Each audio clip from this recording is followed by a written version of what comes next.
Efésios capítulo 2.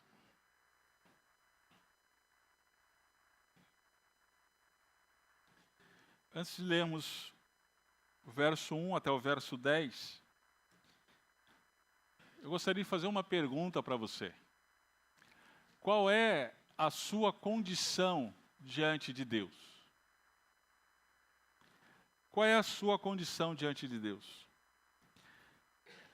Essa é uma pergunta daquelas mais importantes das Escrituras. E você precisa responder essa pergunta. Qual é a sua condição diante de Deus? A resposta mais comum para essa pergunta é: depende. Depende. Depende, inclusive, da pessoa. Se a pessoa for um ateu, a coisa está ruim mesmo. A condição dessa pessoa não está lá muito boa, não. Se essa pessoa é uma pessoa que vive de acordo com suas próprias paixões, suas próprias vontades, de uma maneira desregrada, a coisa também está feia. Normalmente, as pessoas respondem assim. Agora, se é alguém que se esforça para fazer as coisas certas, ainda que eventualmente tenha alguns deslizes, então essa pessoa está no caminho certo. Normalmente é o que a gente ouve em relação a essa pergunta. Ainda outros vão dizer: pastor, depende do momento, depende da situação, depende da circunstância. Tem hora que eu estou bem com Deus, tem hora que eu não estou bem. Depende da circunstância. O problema para esse tipo de resposta é que todas essas vertentes que eu mencionei, todas elas dependem diretamente e exclusivamente do homem. Depende do homem. Ela se baseia no homem. Ela depende, em relação à sua condição quanto a Deus, depende exclusivamente do ser humano. Mas, e se invertermos isso? E se a resposta depender direto e exclusivamente de Deus? Como seria a resposta? E se a condição, a sua condição, a minha condição, diante de Deus, depender diretamente dele e exclusivamente dele, como seria a resposta? Esse texto que nós vamos ler hoje, ele responde essa pergunta. E ele vai responder a partir de Deus. Qual é a condição humana? Qual é a minha e a sua condição diante de Deus? E a resposta é dada pelo próprio Deus em relação a isso. Irmãos, esse texto é majestoso. Eu tenho orado em oração, eu tenho lutado em oração durante esses dias para pregar esse texto para vocês. Eu me sinto totalmente incapaz de expor esse texto. Tamanha é a majestade dele. E a minha oração nessa manhã é que o Senhor, ele supere as minhas limitações e fale conosco. E abra os nossos olhos para ver a majestade da palavra de Deus nesse texto. E assim, Cristo seja exaltado. Abra sua Bíblia em Efésios capítulo 2, verso 1 a 10.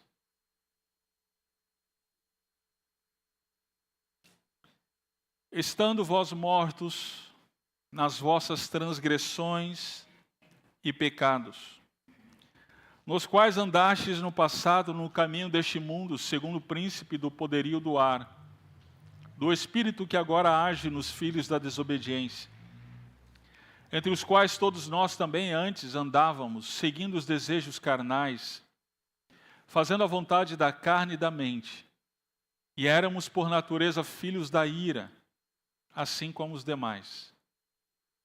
Mas Deus, que é rico em misericórdia pelo imenso amor com que nos amou, estando nós ainda mortos em nossos pecados, deu-nos vida juntamente com Cristo, pela graça sois salvos, e nos ressuscitou juntamente com Ele, e com Ele nos fez assentar nas regiões celestiais em Cristo Jesus, para mostrar nos séculos vindouros a suprema riqueza da sua graça, pela sua bondade para conosco em Cristo Jesus. Porque pela graça sois salvos, por meio da fé.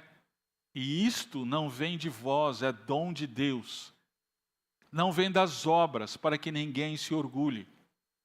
Pois fomos feitos por Ele, criados em Cristo Jesus para as boas obras, previamente preparadas por Deus, para que andássemos nelas. Amém. Em poucas palavras, queridos, o que Paulo diz aqui nesse texto é que, estando mortos em nossos pecados, Deus nos salvou pela sua graça por meio de Cristo. Estando mortos em nossos pecados, Deus nos salvou pela sua graça por meio de Cristo. Nessa sentença, eu afirmo 3 coisas que nós vamos trabalhar aqui, a partir desse texto. A primeira afirmação é o verso 1 até o verso 3, que diz respeito à condição do homem distante de Deus. A condição do homem é de morte e escravidão. A condição do homem é de morte e escravidão. Perceba, a primeira condição, a condição de morte. No verso 1 ele diz, estando vós mortos. A palavra que Paulo usa aqui é necros. É a palavra que origina a palavra portuguesa necrosado. Quando a gente diz, por exemplo, o meu dedo, eu machuquei o dedo e aí agora ele está necrosado. O que a gente quer dizer com isso? Ele está sem vida. Né? Quando alguém morre e já está em estado, aquele estado de putrefação, significa que ele não acabou de morrer, ele morreu e já faz tempo, já está em putrefação.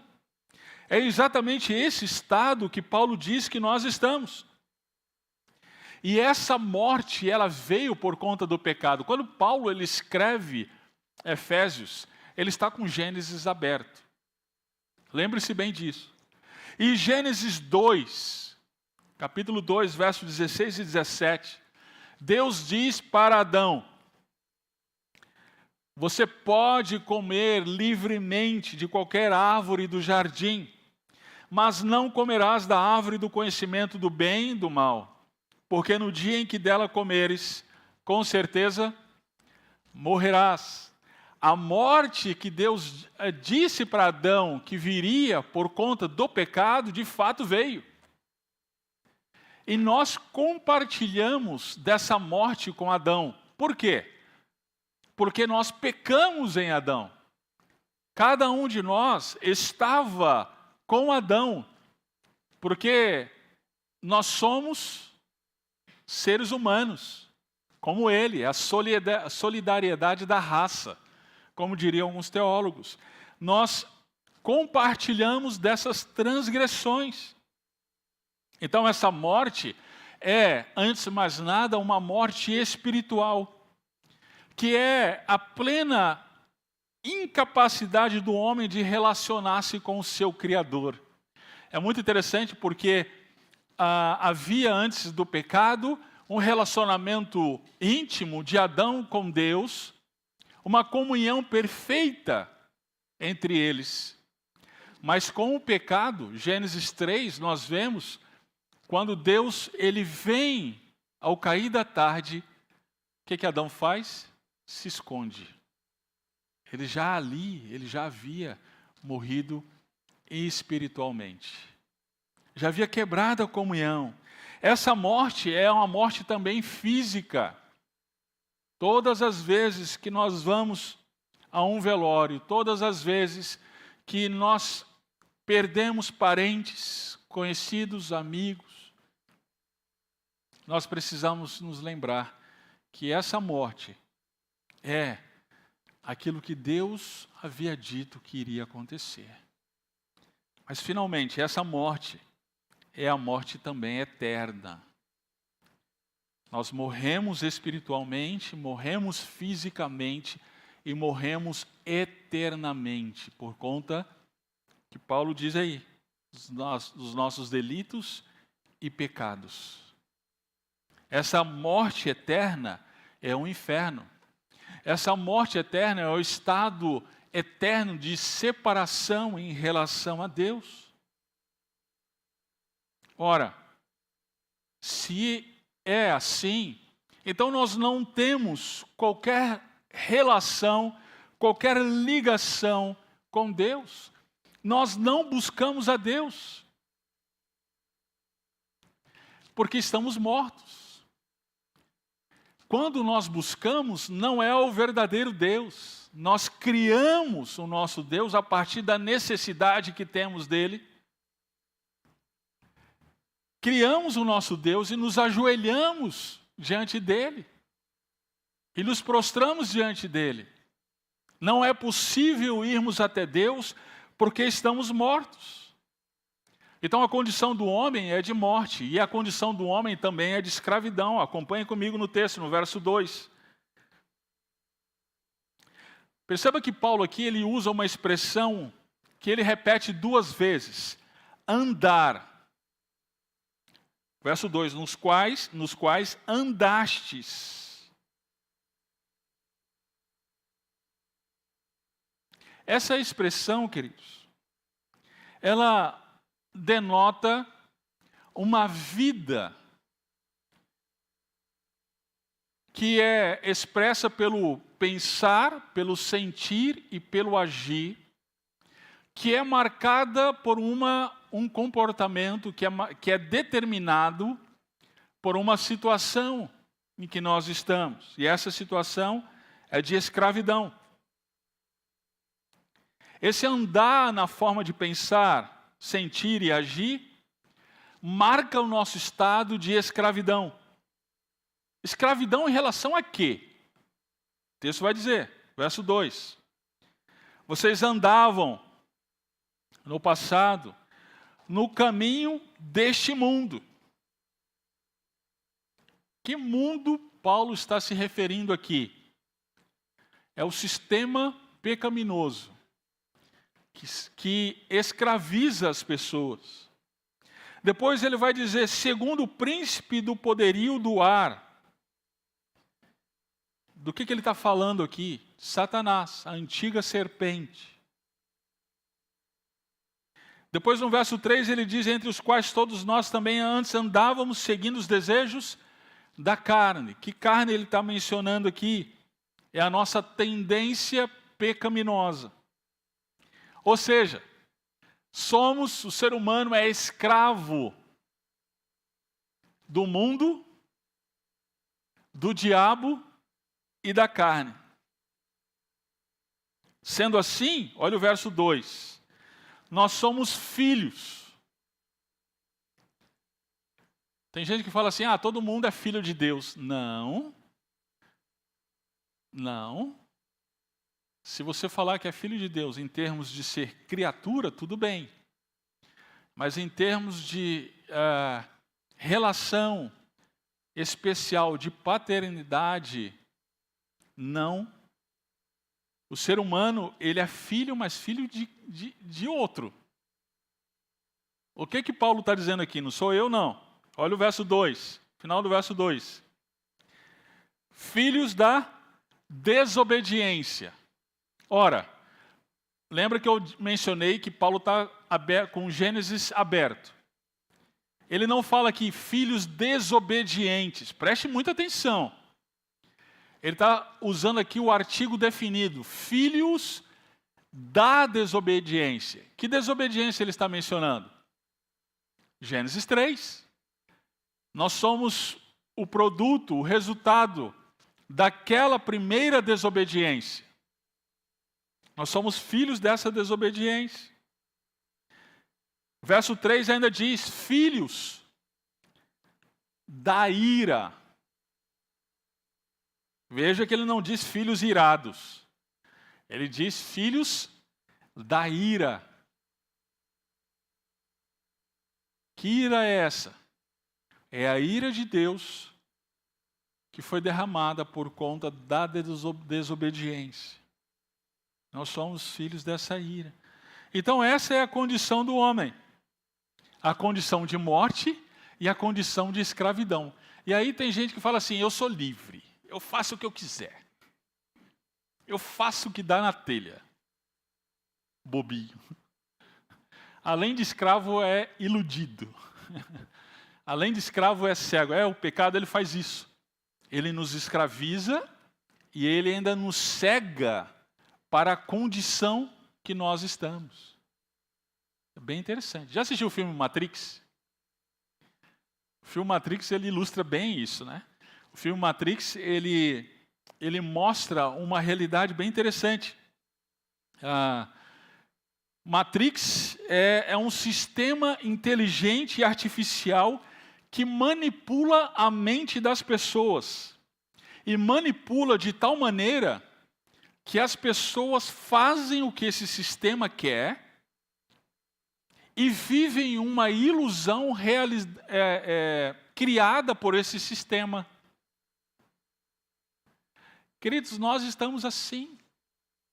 Isso aconteceu, isso foi ilustrado de uma maneira muito patente na Segunda Guerra Mundial. Os alemães, eles mostraram que estão dentro desse sistema. Quando eles perderam a guerra, e aí os aliados então entraram na Alemanha, conquistaram Berlim, e aí depois, os anos que se seguiram, mostraram para a população da Alemanha toda a atrocidade do partido nazista. Muitos alemães disseram, puxa, mas a gente não sabia o que estava acontecendo. 6 milhões de judeus mortos nos campos de concentração e muitos alemães nem sequer sabiam do que estava acontecendo. Eles estavam dentro do sistema nazista que os cegava com a sua ideologia. E eles estavam escravos dessa ideologia. Por isso não conseguiam enxergar. Queridos, assim é a condição humana. Nós somos mortos e escravos. Estamos totalmente corrompidos. A liberdade que tanto se fala é uma ilusão. As pessoas no carnaval essa semana, a gente liga a televisão e a gente vê multidões e as pessoas parecem tão alegres, tão felizes, comemorando não sei exatamente o quê. Celebrando as suas tendências pecaminosas, as suas paixões pecaminosas. E elas nem sequer sabem que ali é a celebração da morte, é a celebração da escravidão. Elas nem sequer sabem que as suas escolhas são condicionadas pelos seus desejos, pelos desejos do seu próprio coração, e esses são condicionados pela vontade de Satanás e do sistema mundial. Sendo assim, vida e liberdade não são uma questão de escolha. Vida e liberdade não são uma questão de escolha. São uma questão de necessidade. Necessidade que temos por um libertador. Necessidade que um outro, que não nós, venha e nos dê vida e assim nos traga liberdade. E foi exatamente isso que Deus fez. Veja o verso 4.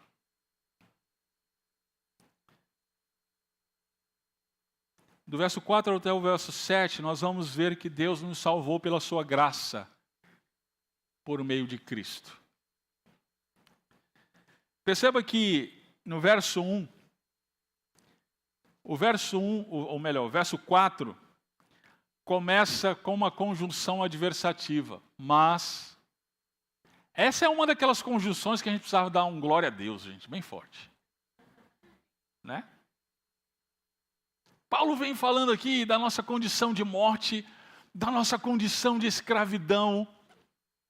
E aí agora no verso 4 ele coloca, calma, peraí. Mas, e aí ele continua, Deus, que é rico em misericórdia, pelo seu imenso amor. Queridos, isso contrapõe ao estado de miséria humana. Sim, nós estávamos mortos em nossos delitos e pecados, éramos escravos da nossa carne, do mundo, do diabo, mas existe Deus.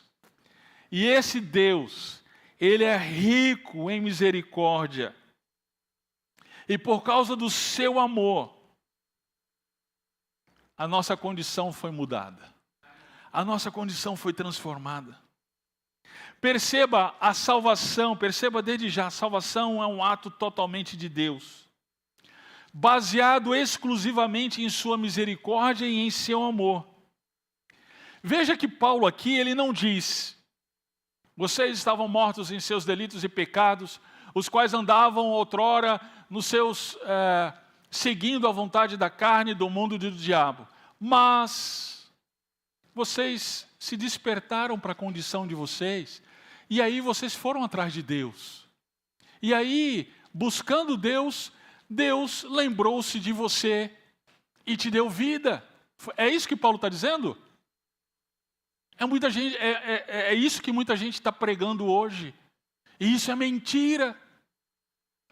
Isso é deturpação da palavra, não é isso que a palavra diz. A palavra diz, estávamos mortos em nossos delitos e pecados, mas Deus teve misericórdia de nós. Mas Deus nos amou. E aí, na sequência do texto, Paulo, no verso 5, é interessante porque ele vai dizer, você ainda está com dúvida? Eu vou esclarecer ainda mais. Estando nós ainda mortos em nossos pecados. Ele repete o que ele disse no verso 1. É para lembrar que a salvação é pela misericórdia de Deus. É um ato exclusivo de Deus para conosco. Estando nós mortos. Deus, queridos, Ele nos amou. Sabe quando? Quando estávamos mortos em nossos delitos e pecados. Quando éramos escravos. Quando fazíamos a vontade de Satanás. Foi quando Deus nos amou. Ele olhou para nós com tanta misericórdia. No verso 5, na continuidade, diz, Ele nos deu vida. Ele nos deu vida. Como? Por meio de Cristo. Por isso Paulo vai dizer, pela graça vocês são salvos. A gente vai voltar aqui, porque ele vai desenvolver isso mais para frente no verso 8. Mas Paulo vai dizer com todas as letras, vocês estavam mortos, e agora Deus, por conta da sua misericórdia e amor, Ele deu vida para vocês, e isso por meio da morte e ressurreição de Jesus Cristo. Ele vos deu vida. E mais, Ele, o ressuscitando, juntamente com Cristo, vos fez assentar nas regiões celestiais em Cristo Jesus. Como assim assentar? A gente estava cansado e ele puxou uma cadeira, senta aqui, descansa aqui. Não. Assentar-se aqui significa reinar. Ele acabou de dizer no capítulo 1, no verso 20, que Cristo foi ressuscitado dentre os mortos e foi assentado à direita de Deus Pai, nas regiões celestes. Perceba, Deus, estando nós mortos em nossos delitos e pecados, Ele nos ressuscitou, e não somente isso, Ele nos fez assentar juntamente com Cristo nas regiões celestiais. Ele nos fez reis e sacerdotes. Isso é incrível. Aqueles que estavam apodrecendo, aqueles que estavam como carne podre, Deus transformou pela sua graça e misericórdia, irmão Zé, a ponto de fazê-los reis e sacerdotes. É incrível. Essa é a graça maravilhosa do nosso Senhor. Deus nos deu vida, Deus nos ressuscitou, Deus nos fez assentar nas regiões celestiais. E aí a gente pergunta, talvez você esteja perguntando, por quê? Para quê? Está aí o verso 7. Para mostrar nos séculos vindouros a suprema riqueza da sua graça, pela sua bondade para conosco, em Cristo Jesus. Ele fez isso para mostrar a sua graça, para mostrar a sua misericórdia, para mostrar a sua bondade. Não foi para simplesmente nos fazer felizes, não foi simplesmente para o nosso bem-estar, mas para a sua própria glória, para a riqueza da sua graça, que foi revelada em Jesus Cristo, nosso Senhor. Queridos, então nós vemos aqui que a salvação é obra totalmente de Deus. É obra exclusiva de Deus. Isso significa que todas as vezes que nós buscamos pagar pelos nossos pecados, todas as vezes que nós olhamos para os nossos delitos e pecados e procedemos na nossa vida de tal maneira que buscamos pagar por esses pecados, isso, na verdade, é desprezar a graça de Deus. É desprezar a graça de Deus. E às vezes a gente faz isso até mesmo através da religião, da espiritualidade.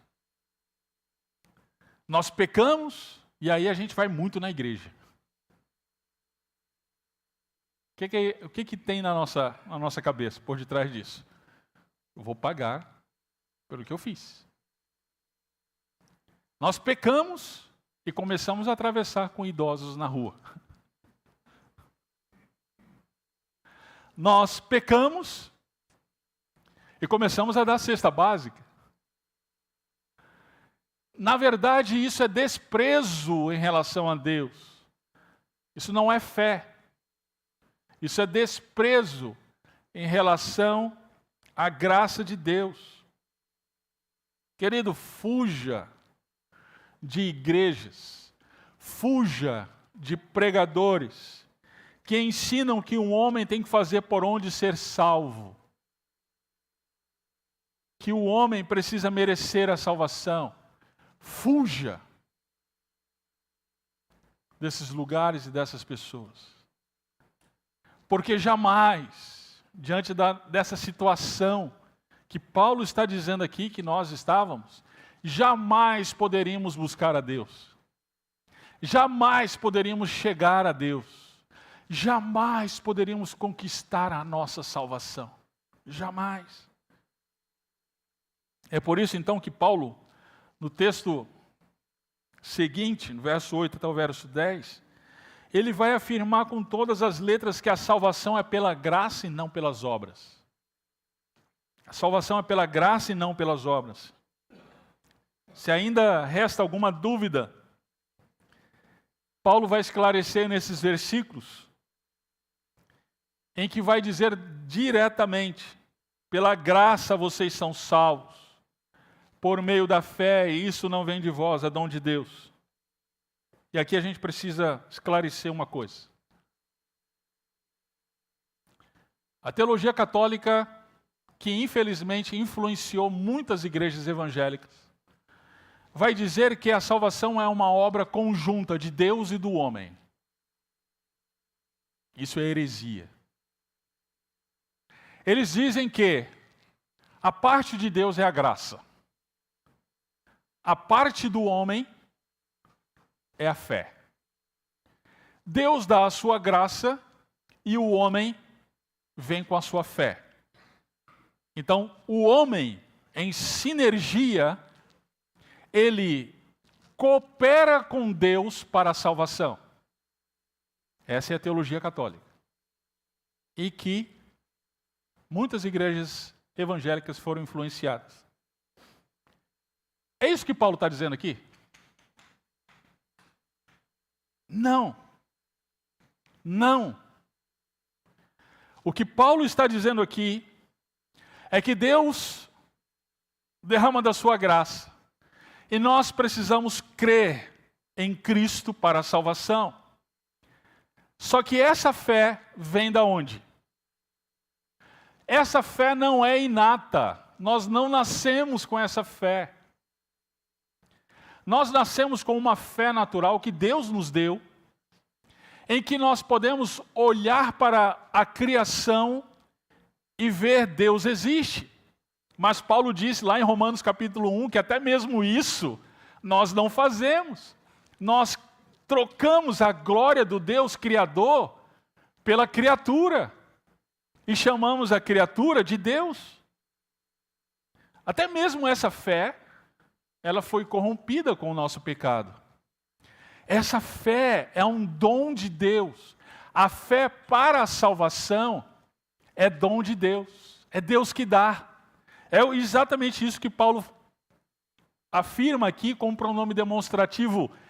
Isto não vem de vós. Eu não vou encher a cabeça dos irmãos com as questões gramaticais desse texto aqui. Mas o que eu vou afirmar para vocês é que esse pronome demonstrativo, ele se refere ao todo da salvação. A salvação que vem de Deus, que depende da graça dele e da fé do homem, tudo isso vem de Deus. A graça vem de Deus, a fé vem de Deus, portanto a salvação vem de Deus. É um presente de Deus. Não pelo nosso mérito, não porque Ele olhou para mim e para você e disse: Você está pisando na bola, mas eu vejo em você um potencial. Se eu investir nesse potencial, você vai ser um bom camarada lá no futuro. Não. Não existe potencial em morte. Não existe potencial em escravidão. O que Ele fez foi simplesmente nos dar da sua graça. Existe esse mau entendimento. Eu já dei essa ilustração e vou repetir. Eu acho que vale a pena. O mau entendimento em relação a essa teologia explica dessa forma a salvação. O Eduardo está se afogando. Está lá no meio da piscina, se debatendo, e ele grita por socorro. E aí então vem um salva-vidas e joga a boia por Eduardo que está se afogando. E aí o Eduardo, ele tem uma escolha: se assegurar na boia ou não. Vocês já ouviram essa ilustração? Normalmente pregadores evangelistas dão esse tipo de ilustração para falar da salvação. Então a salvação seria você segurar essa boia, ser arrastado até a borda da piscina, e aí então você é salvo. Isso funciona na piscina. Mas não quanto à salvação. Não é assim. O que Paulo está dizendo aqui não é que você está nadando na piscina e está se debatendo e pode ser que venha a óbito por afogamento. Paulo não disse isso. Você está quase morrendo. O que Paulo disse? Você já se afogou. Eduardo já se afogou, já morreu. E vou dizer uma coisa: ele já está podre. Ele já está ali, já em estado de putrefação. Há tempo, não existe mais vida nele. E sabe o que Deus fez? Enviou o seu único filho, Jesus Cristo. Aí ele pulou na piscina, se fez como nós, como homem. E ali ele pegou a mim e a você, tirou da piscina, colocou na borda, e ali ele soprou em você. E te deu vida. E aí você abriu os olhos, olhou para ele e disse: meu Senhor, meu Salvador. Foi isso que Cristo fez conosco. Foi isso que Cristo fez na salvação. Por isso, querido, não é de obras. Paulo vai dizer com todas as letras, verso 9, não vem das obras, para que ninguém se orgulhe. Salvação não pode vir das obras. Nada que sejamos ou façamos vai fazer que nós mereçamos a salvação. E aí no verso 10, Paulo diz: porque fomos feitos, preste muita atenção nessa palavra, feitos por Ele, criados em Cristo Jesus. É interessante essa palavra que ele usa aqui. Quando ele usa a palavra feitos, ele está usando a mesma palavra, a transliteração no grego, para o hebraico lá de Gênesis capítulo 1. Bereshit bara Elohim. Criou Deus. Aqui, lembre-se que Paulo está com o Gênesis aberto. Aqui ele está vendo uma nova criação. Deus criou novamente todas as coisas. E agora, ele cria o homem. E a palavra que ele usa aqui no grego é poema.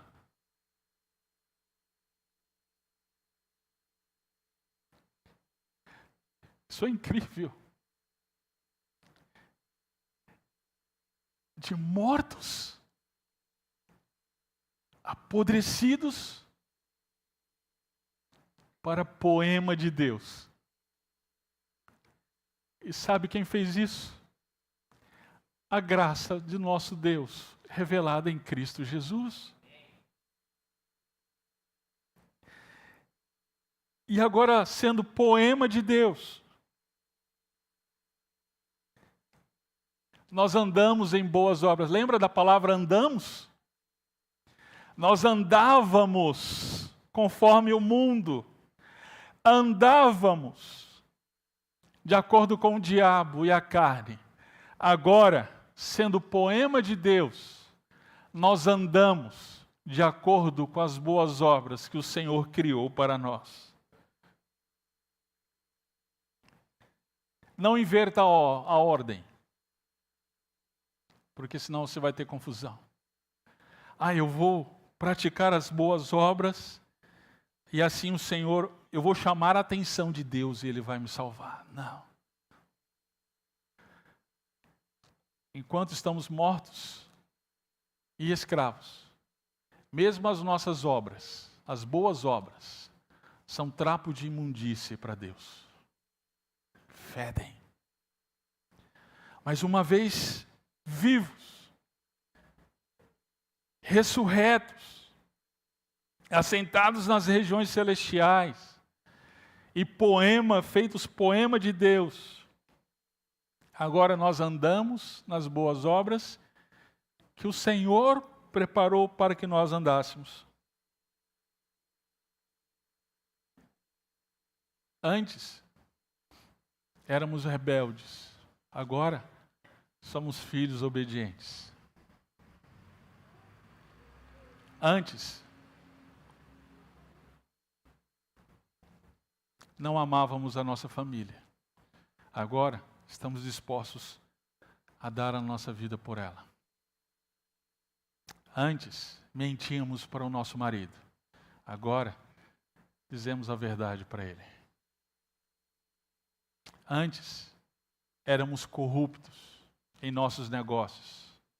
Agora, somos honestos, ainda que isso venha nos fazer perder dinheiro. Porque somos nova criação, poema de Deus. Queridos, somente o Evangelho bíblico afirma que a salvação é pela graça.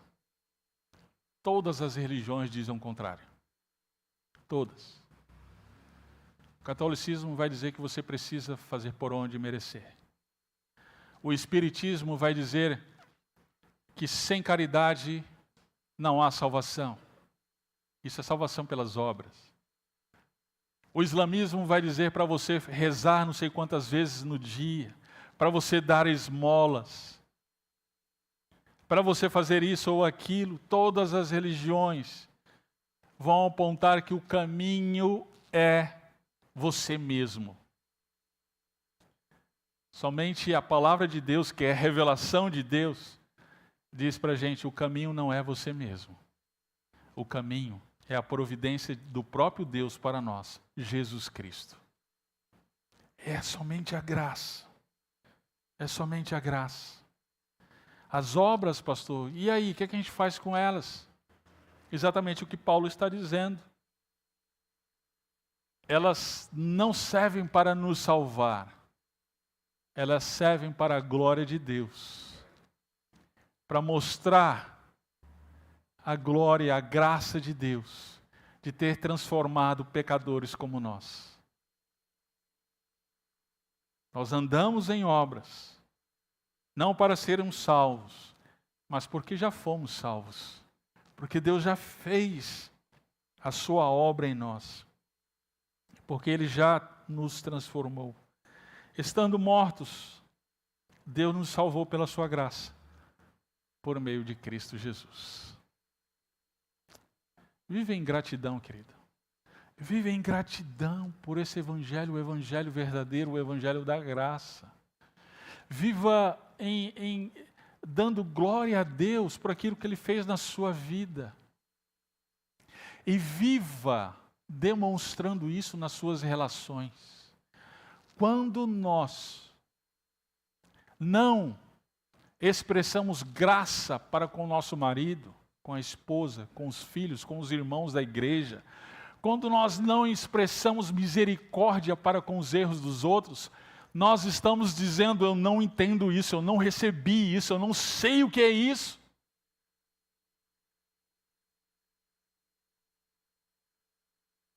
Eu estava conversando outro dia com uma pessoa que ele estava dizendo: pastor, olha, eu entendo esse negócio do evangelho, mas eu preciso dizer para você, eu não perdoo. Se eu tenho que perdoar, eu não vou perdoar fulana.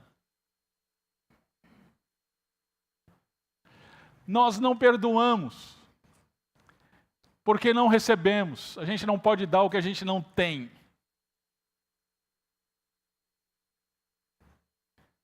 A gente não pode ser misericordioso se a gente não recebeu misericórdia. E aí isso é extremamente duro, porque isso aponta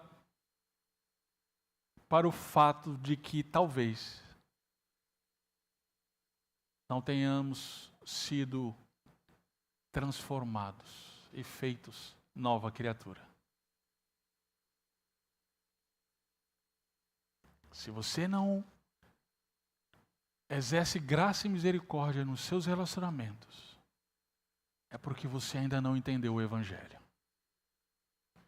Porque você ainda não entendeu o que Deus fez por sua vida.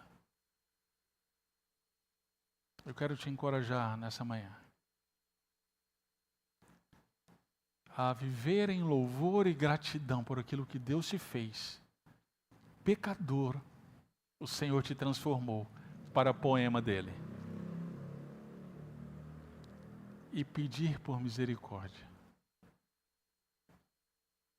Se você ainda não foi transformado, se você ainda está morto, eu tenho uma boa notícia para você. Você foi trazido aqui pelo Senhor. E a palavra de Deus é que te dá a vida. É a palavra de Deus que traz fé para você. Abrace aquilo que o Senhor fez por você. Vamos orar.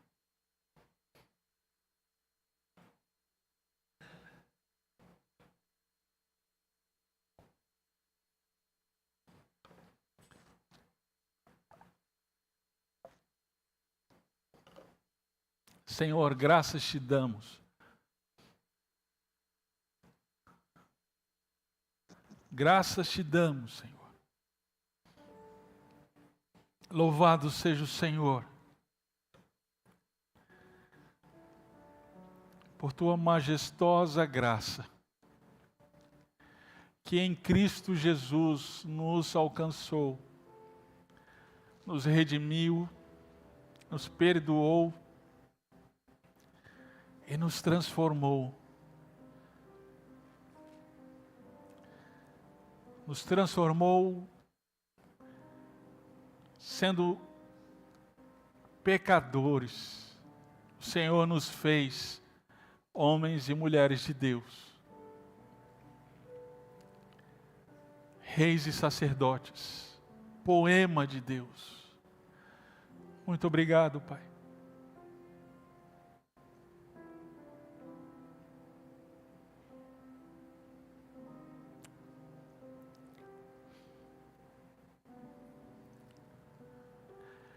Que essa mesma graça nos ajude como igreja a proclamar sempre este verdadeiro Evangelho. O falso Evangelho está aí. O falso Evangelho tem sido proclamado, tem sido apregoado em nossa cidade, em nosso país, no mundo. Mas nos usa, Senhor. Nos usa como igreja para pregar este verdadeiro Evangelho. O Evangelho que glorifica a Deus e humilha o homem. O Evangelho que exalta a Cristo e nos faz estar diante dele prostrados. Nos usa dessa forma. Em Cristo nós oramos. Amém.